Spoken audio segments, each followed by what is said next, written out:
गणित कक्षा 8 के लिए अध्याय 1 वर्ग एवं घन प्रश्नावली 1.5। इस वीडियो में हम प्रश्नावली 1.5 के कुछ प्रश्न देखेंगे। यह अध्याय 1 का प्रश्नावली 1.5 है। इस अध्याय में प्रश्नावली 1.6 तक के प्रश्न दिए गए हैं। तो आइए शुरू करते हैं। देखिए पहला प्रश्न में क्या कहा गया है, निम्नलिखित संख्याओं के वर्गमूल ज्ञात कीजिए। यहाँ पे देखिए संख्याएं दी गई है और वो संख्याएं सभी दशमलव में दी गई हैं। इससे पहले जितने भी हम वर्गमूल निकाल के देखे हैं वे सभी सामान्य संख्याएं थी, उसमें दशमलव नहीं लगे थे। लेकिन यहाँ पे दशमलव संख्याएं दी गई हैं और इन दशमलव संख्याओं का वर्गमूल निकालना है। मैं पिछले वीडियो में एक बार बताया था कि भाग विधि से वर्गमूल जब निकालते हैं तो उसमें कठिन से कठिन संख्याओं का वर्गमूल निकल जाता है। और ये भी बोला था कि दशमलव संख्याओं का वर्गमूल भी निकल जाता है। तो इस प्रश्नावली में दशमलव संख्याओं का वर्गमूल निकालने के लिए दिया गया है। देखिए पहला प्रश्न 7.29 का वर्गमूल। 7.29 का वर्गमूल निकालना है तो प्रक्रिया वही है, दो दो का जोड़ी बनाना है। बस जहाँ पर दशमलव है उसी दशमलव का ध्यान रखना है। तो देखिए इकाई से दहाई की ओर बढ़ते हुए दो संख्या का एक जोड़ी बना हुआ है 29 और 7 अकेला बचा हुआ है, बीच में दशमलव है। तो दशमलव जहाँ पे लगा है वैसे ही भागफल में भी हमें दशमलव लगाने का ध्यान रखना है। तो देखिए 7 कौन से संख्या का वर्ग आता है, कौन संख्या का वर्ग आता है नज़दीक 7 के। तो यहाँ पे देखिए मैं लिया हूँ 2 और यहाँ पे रफ में भी लिखा हूँ 2 का वर्ग बराबर 4 और 3 का वर्ग देखिए यहाँ पे 3 का वर्ग 9 हो रहा है और यहाँ पे 7 है। तो हमें 7 से बड़ा नहीं चाहिए, भले ही 7 से छोटा हो जाए, इसीलिए 4 लिए हैं। 2 का वर्ग 4। तो यहाँ पे लिखेंगे 2 और भागफल में लिखेंगे 2 और नीचे में भी लिखेंगे 2। अब ये 2 और 2 को जोड़ के यहाँ पे 4 लाया गया है और 2 और 2 का गुणा करके 2 दूनी 4। 7 में 4 घटाने पर 3 बचा। अब यहाँ पे देखिए 7 के बाद दशमलव है तो हमें यहाँ पे दशमलव नहीं लिखना है, हमें भागफल में 2 के बाद दशमलव लिखना है। अब देखिए यहाँ पे 29, ये दोनों संख्याएं एक साथ नीचे उतरेंगी। जैसा कि पहले हम हल कर चुके हैं उसमें भी ऐसा ही उतारते थे, इसमें भी वैसा ही उतारना है। प्रक्रिया वही है, दशमलव का बस ध्यान रखना है। तो ये देखिए 29 भी उतर गया एक साथ। अब ये कितना हो गया 329।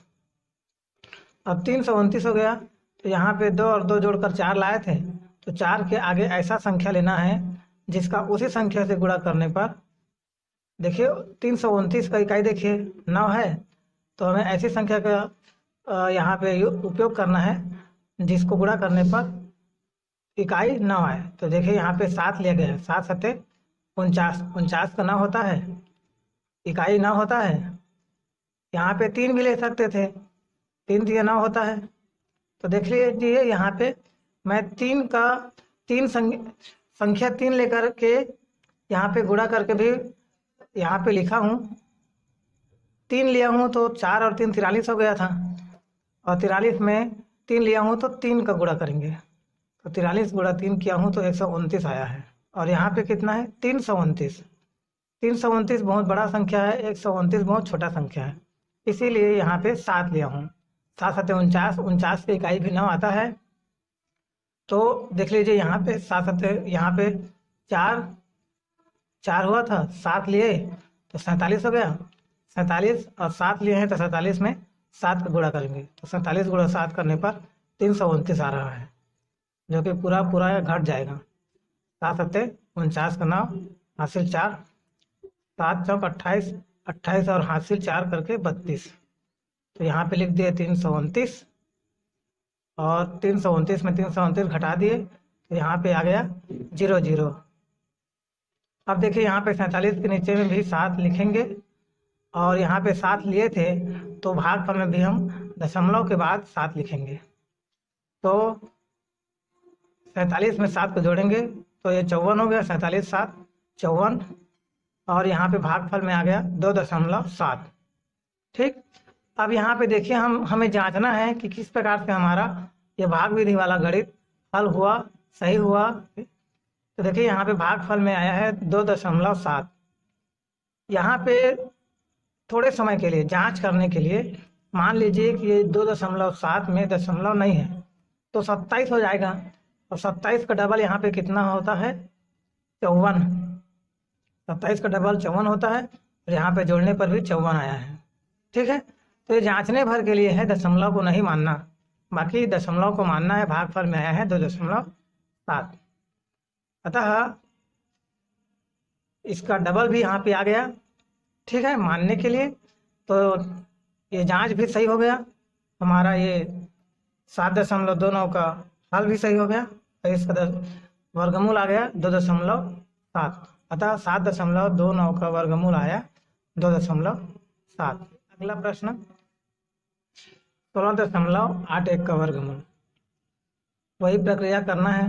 देख लीजिए यहाँ पे भी 16.81 में दशमलव के बाद 8 1 का जोड़ी बना है, और दशमलव के पहले 16 का जोड़ी बना हुआ है। ठीक, तो 16 कौन संख्या का वर्ग है 4। ये देख लीजिए 4 का वर्ग बराबर 16 होता है, 5 का वर्ग 25 होता है। यहाँ पे 16 हमें लेना है, 16 आ भी रहा है, 25 लेने की आवश्यकता ही नहीं पड़ रही है, अतः यहाँ पे लिए हैं 4 का वर्ग 16, यहाँ पे लिए हैं 4, और भागफल में भी लिखेंगे 4 और नीचे में भी लिखेंगे 4। ये 4 और 4 को जोड़ देंगे तो 8 आ जाएगा, और 4 4 को गुणा करके 16, 16 में 16 घटाने पर 0। अब ये 16 के बाद दशमलव दिया है तो हमें यहाँ पे भागफल में लिखना है दशमलव। अब उसके बाद ये 81 नीचे उतरेगा एक साथ, और यहाँ पे 4 और 4 जोड़कर आया था 8, और यहाँ पे आया है 81, तो हम 8 के आगे 1 लेंगे तो 81 हो जाएगा, और 1 लेंगे तो 1 का ही गुणा करेंगे 81 में, तो 81 एकम 81, जो कि 81 आया है उसमें आराम से घट जाएगा। ठीक है, तो यहाँ पे हम लिए हैं 1, और यहाँ 1 लिए हैं तो भागफल में भी दशमलव के बाद 1 लेंगे, और नीचे में भी लिखेंगे 1, और 81 और 1 को जोड़ देंगे तो 82 हो जाएगा, और 81 में 81 घटा करके यहाँ पे 0 0 आ गया।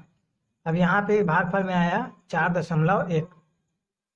अब 4.1 दशमलव को थोड़े समय के लिए नहीं मानेंगे तो ये हो गया 41, और 41 का डबल यहाँ पे 82 आया है जोड़ने पर। तो इस प्रकार से हमारा ये जांच भी सही हो रहा है, और इसका जो भागफल आया है अर्थात 16.81 का वर्गमूल आया है 4.1, ये पूरा सही है। अतः 16.81 का वर्गमूल 4.1। ठीक, अब अगला प्रश्न देखते हैं। देखिए तीसरा प्रश्न 9.3025 का वर्गमूल निकालना है। तो यहाँ पे देखिए 2 5 का एक जोड़ी बना हुआ है, 3 0 का एक जोड़ी बना हुआ है, और दशमलव के पहले 9 अकेला बचा हुआ है। तो हमें 9 को ही पहले हल करना है। तो 9 किसका वर्ग होता है 3 का वर्ग होता है, 3 का वर्ग बराबर 9, 3 तिया 9। 4 का वर्ग 16 होता है, 16 यहाँ पे है ही नहीं तो हम 16 नहीं लेंगे, 3 का वर्ग 9 लेंगे, तो यहाँ पे लेंगे 3। 3 यहाँ पे लिए तो भागफल में लिखेंगे 3, और नीचे में भी लिखेंगे 3। 3 और 3 को जोड़ देंगे 6 आएगा, और 3 और 3 को गुणा करके 3 3 9 यहाँ पे लाएंगे, और 9 में घटा देंगे, तो 9 में 9 घटाने पर 0 बचा। अब यहाँ दशमलव दिया है तो हम भागफल में 3 के बाद दशमलव लगा देंगे। उसके बाद ये 3 और 0 उतरेगा एक साथ, यहाँ पे नीचे उतर गया 3 और 0, ये कितना हो गया 30। अब यहाँ पे 3 और 3 जोड़े थे तो 6 आया है, और यहाँ पे कोई ना कोई संख्या लेना ही है, ऐसा नियम है। तो ये 30 यहाँ पे 1 भी लेते हैं तो 61 हो जाता है, और 61 30 से बहुत बड़ा है, तो हम लेंगे शून्य, शून्य लेंगे तो 60 हो जाएगा, और 60 में हम शून्य लिए हैं तो इसमें शून्य का गुणा करेंगे, तो 60 शून्य शून्य हो जाएगा। तो 30 में शून्य घटा देंगे, शून्य शून्य, तो 30 में शून्य घटाने पर शून्य आएगा, तो 30 में शून्य शून्य घटाने पर 30 आएगा। और यहाँ पे 60 में शून्य जोड़ेंगे तो 60 का 60 आ जाएगा, और यहाँ पे शून्य लिए हैं तो हमें दशमलव के बाद भी शून्य लेना है। अब ये 30 पुनः उतर गया, अब हमें उतारना ये 2 5 को एक साथ, तो ये 2 5 उतर गया।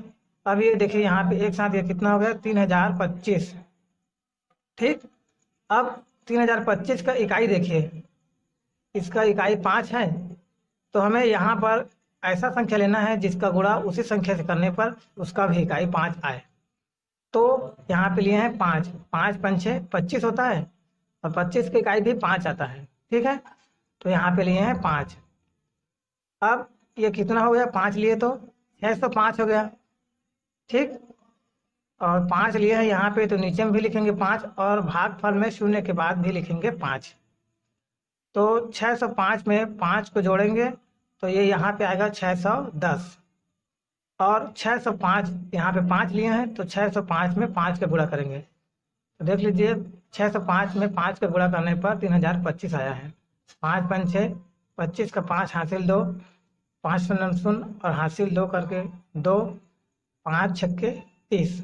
ठीक, तो 3025 में 3025 गुणा करने पर आ रहा है, इसको हम आराम से घटा दिए और 0 0 आ गया।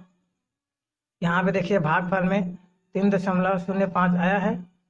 इसमें जांच करने के लिए दशमलव को थोड़े समय के लिए मत मानिए, तो ये हो गया 305, और 305 का डबल होता है 610। ठीक है, तो जांच के अनुसार ये गणित पूरा सही हो गया, और इसका वर्गमूल और इसका वर्गमूल आ गया 3.05। तो इस प्रकार से 9.3025 का वर्गमूल 3.05। ठीक, आंसर में। अब देखिए अगला प्रश्न। देखिए अगला प्रश्न में क्या बताया गया है, निम्नलिखित संख्याओं के वर्गमूल दशमलव के 2 स्थानों तक ज्ञात कीजिए। और एक प्रश्न दिया है 0.9। अब यहाँ पे प्रश्न में दिया है दशमलव के बाद एक संख्या दिया है, और यहाँ बोला है दशमलव के 2 स्थानों तक। तो हम जानते हैं कि दशमलव के बाद जो संख्या होता है उसमें हम 0 संख्या बढ़ा करके उसे आगे बढ़ा सकते हैं। ठीक है, तो यहाँ पे 0.9 बराबर 0.900 किए हैं, इससे कुछ फर्क नहीं पड़ता है, इसीलिए यहाँ पे दशमलव के बाद संख्या में हम 0 बढ़ा सकते हैं। अब हमें 0.900 का वर्गमूल निकालना है। प्रक्रिया वही रहेगा, इकाई से दहाई की ओर के 2 शून्यों को एक जोड़ा बना हुआ है, और 9 अकेला बचा हुआ है, उसके बाद दशमलव है, उसके बाद 0 है। तो दशमलव के पहले जो 0 है उसे हम 0 का पहाड़ा पढ़ के हल कर देंगे। पहले 0 यहाँ पे लिए हैं तो भागफल में भी लेंगे 0, और नीचे में भी लिखेंगे 0। 0 को जोड़ने पर यहाँ पे आया 0, और भागफल में लिखे हैं 0। 0 का गुणा करेंगे 0 0 0, तो 0 में 0 घटाने पर 0 आया। उसके बाद यहाँ पे दशमलव है तो भागफल में लिखेंगे दशमलव। उसके बाद ये 9 नीचे उतरेगा। अब 9 कौन सी संख्या का वर्ग होता है, हम जानते हैं 9 3 का वर्ग होता है। 3 का वर्ग बराबर 9 होता है, तो यहाँ पे लेंगे 3, और 3 यहाँ लिए हैं तो दशमलव के बाद भागफल में भी लिखेंगे 3, और नीचे में भी लिखेंगे 3। 3 और 3 को जोड़ेंगे तो 6 आएगा, और 3 तिया 9, 9 में 9 को घटा देंगे, यहाँ पे आएगा 0। उसके बाद ये डबल 0 नीचे उतरेगा, और इस डबल 0 के लिए एक बार और हमें हल करना पड़ेगा। यहाँ पे 3 और 3 को जोड़ने पर 6 आया था, 6 के आगे हम 0 लेंगे, और भागफल में भी लिखेंगे 3 के बाद 0, और यहाँ नीचे में भी लिखेंगे 60, नीचे में 0। 60 में 0 जोड़ेंगे 60 आएगा, और यहाँ पे 0 0 और शून्य लिए हैं तो 60 का शून्य से गुणा करेंगे तो शून्य शून्य आएगा। उस शून्य शून्य को यहाँ पे घटा रहे हैं और घटा करके शून्य शून्य ही आएगा। तो और यहाँ भागफल में भी लिखेंगे शून्य। तो अब देखिए यहाँ पे वर्गमूल कितना आ गया, 0.30। ठीक, अब यहाँ पे आप दशमलव को थोड़ा समय के लिए नहीं मानेंगे तो ये हो गया 30 और 30 का डबल होता है 60। ठीक है, तो इस प्रकार से हमारा ये जांच करने पर गणित भी सही हो गया। अतः 0.90 का वर्गमूल दशमलव के 2 स्थानों तक 0.30 होगा। ठीक, आज के इस वीडियो में इतना ही। धन्यवाद।